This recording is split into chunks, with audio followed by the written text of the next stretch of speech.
अब आइए आपको बताऊं बड़ी चीज ये कि आखिर लड़ाई क्या है तहरीके तालिबान पाकिस्तान और पाकिस्तान का दुश्मन टीटीपी क्यों है।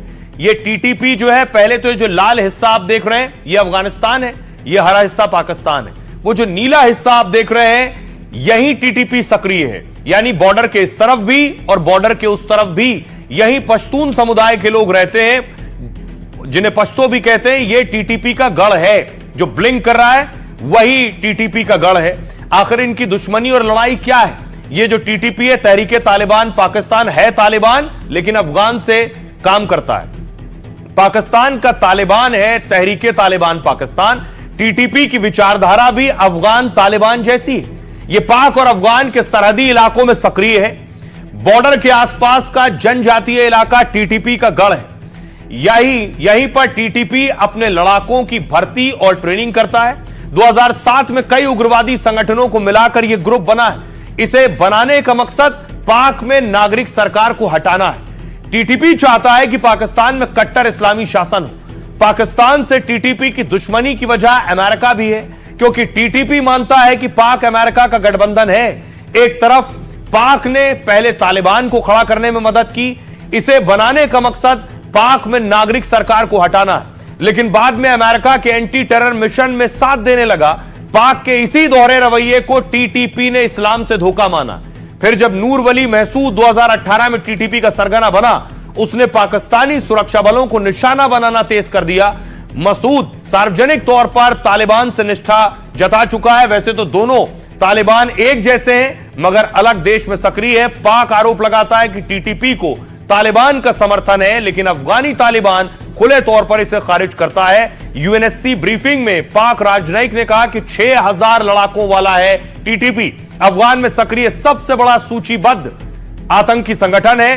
पाकिस्तान के लिए टीटीपी सीधा और रोजाना का खतरा है। दूसरी तरफ एक तरफ अफगानिस्तान में मौजूद टीटीपी पाकिस्तान के लिए मुश्किलें बना हुआ है, पाकिस्तान को रोज मार रहा है, पाकिस्तान में धमाके भी कर रहा है, उनके जवानों को भी पीट रहा है। दूसरी तरफ अफगानिस्तान के विदेश मंत्री भारत में है, भारत के साथ रिश्ते बेहतर हो रहे हैं। ये तस्वीरें आप देख रहे हैं, अफगानिस्तान के विदेश मंत्री भारतीय विदेश मंत्री से कल मिले थे। आज वो उत्तर प्रदेश के देवबंद के दौरे पर थे। ये तस्वीर आप देख रहे हैं, उनका काफिला अरशद मदनी से मिलने के लिए जब जा रहा था।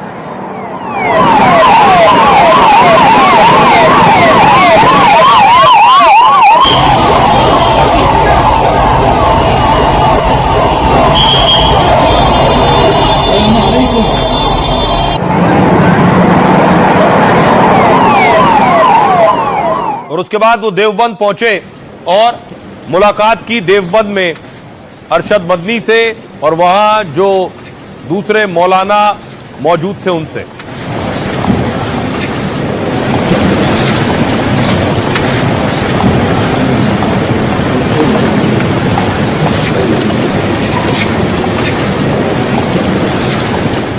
अब देखिए जरा, विदेश मंत्री अफगानिस्तान के भारत में देवबंद क्यों गए, क्या ताल्लुक है, ये आपको बताता हूं।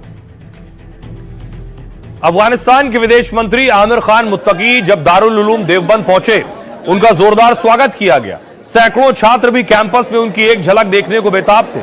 अफगानी विदेश मंत्री जैसे ही कार से निकले, उनका फूलों से इस्तकबाल किया गया।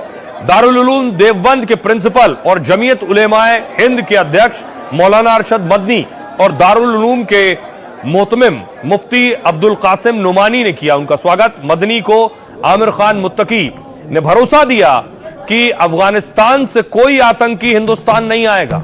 दोनों के बीच भारत अफगान के रिश्तों को मजबूत करने पर भी चर्चा हुई। इनमें दहशतगर्द अफगानिस्तान से आते थे। आज इन ताल्लुकात के बाद ये बात तय हो गई कि अब अफगानिस्तान से किसी दहशतगर्द को हिंदुस्तान के अंदर मदद नहीं मिलेगी। अल्हम्दुलिल्लाह बहुत अच्छा सफर है, और उलमाए देवबंद, तुलबाए देवबंद, बल्कि सारे इलाके के लोग आया है। मैं इसके मशकूर हूँ। उन्होंने बहुत अच्छा इस्तकबाल किया और उन्होंने ज़्यादा मेहमान नवाजी किया। ये टीएलपी के मुखिया हैं, तहरीके लब्बैक पाकिस्तान। आखिर ये क्या है कट्टरपंथी संगठन जिस पर पाकिस्तानी पुलिस और फोर्स को सीधे गोलियां चलानी पड़ी। पाकिस्तान में हो रहे पूरे बवाल की जड़ है टीएलपी। टीएलपी का पूरा नाम है तहरीके लब्बैक पाकिस्तान। तहरीके लब्बैक उर्दू और अरबी का एक शब्द है। तहरीक का मतलब होता है आंदोलन या फिर मूवमेंट, वहीं लब्बैक का अर्थ है मैं आपकी सेवा में हाजिर हूं। टीएलपी एक कट्टरपंथी संगठन है जो 2015 में बना। टीएलपी की स्थापना खादिम हुसैन रिजवी ने की, यानी साद रिजवी के पिता ने। उनका बेटा साद रिजवी अब इस संगठन का मुखिया है। लश्कर जैश की तरह टीएलपी को भी पाक फौज ने ही खड़ा किया है। जरूरत पड़ने पर सरकार विरोधी प्रदर्शन के लिए इसे बनाया गया ताकि पाकिस्तान की सरकारों को ब्लैकमेल किया जा सके। आईएसआई के इशारे पर टीएलपी सियासी एजेंडा चलाता है। 2018 में नवाज की पार्टी को कमजोर करने का काम किया। टीएलपी ने 2017 में इस्लामाबाद की 21 दिन घेराबंदी की। आतंक विरोधी कानून में साद रिजवी जेल गया क्योंकि इस्लामाबाद मार्च में 20 से ज्यादा की मौत हुई। बाद में इमरान सरकार ने सेना के साथ मिलकर काम किया। साद रिजवी और उसके 2000 समर्थकों को रिहा कर दिया गया, लेकिन यह संगठन अब शहबाज की नाक में दम कर रहा है। तभी पंजाब पुलिस ने साद रिजवी के घर पर छापा मारा है। साद की पत्नी, मां और बच्चों को हिरासत में लिया, जिसके बाद टीएलपी भस्मासुर की तरह पाक को जला रहा है।